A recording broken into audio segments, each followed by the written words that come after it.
NCB रिया चक्रवर्ती को समन देकर बुलावा भेजेगी, लेकिन अहम सवाल ये है कि आखिर वो कौन से सवाल होंगे जो एनसीबी रिया चक्रवर्ती से पूछेगी। तो आपको बता दें कि एक न्यूज़ चैनल के इंटरव्यू में जब रिया चक्रवर्ती बैठी थी तो उनसे एंकर ने ये पूछा कि क्या आप भी ड्रग्स का सेवन करती हैं। साफ तौर से रिया चक्रवर्ती ने मना कर दिया था। हालांकि रिया ने ये कबूलनामा किया था कि सुशांत सिंह राजपूत ड्रग्स लेते हैं। ऐसे में सबसे पहला सवाल यही होता है कि रिया चक्रवर्ती ने ड्रग्स लेने की बात से झूठ क्यों बोला।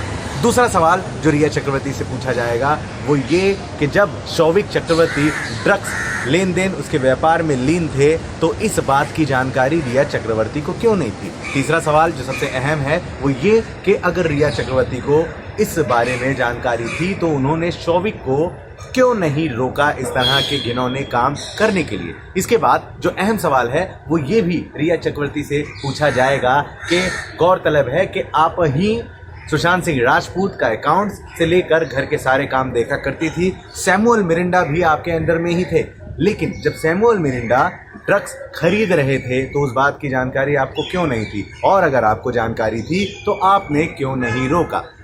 सबसे अहम सवाल ये भी है कि सुशांत सिंह राजपूत के लिए आप कहती हैं कि वो ड्रग्स लेता था। अगर वो लेते थे ड्रग्स तो फिर आपने इस बात की जानकारी उनके परिवार को क्यों नहीं बताई, या फिर उन लोगों को क्यों नहीं बताई जो सुशांत सिंह राजपूत के लिए अच्छा सोचते हैं। रिया चक्रवर्ती से ये भी बहुत बड़ा अहम सवाल पूछा जाएगा कि ड्रग्स के कारोबार में वो किस हद तक लीन हैं, ड्रग्स के किन पार्टियों में वो भी जाकर शामिल हुई, बॉलीवुड के वो कौन से कलाकार हैं जिनको ड्रग्स लेते हुए उन्होंने अपनी आंखों से देखा है, सुशांत सिंह राजपूत ड्रग्स कितनी मात्रा में लेते थे, कब कब लेते थे, शूटिंग करते समय भी क्या लेते थे, खाने के पहले लेते थे, सोने के पहले लेते थे, उठने के बाद ड्रग्स लेते थे या नहीं लेते थे, ड्रग्स के ऊपर वो खाना क्या खाते थे या फिर ड्रिंक्स का इस्तेमाल करते थे, किस तरीके से अपनी फिटनेस को वो फिट रखते थे।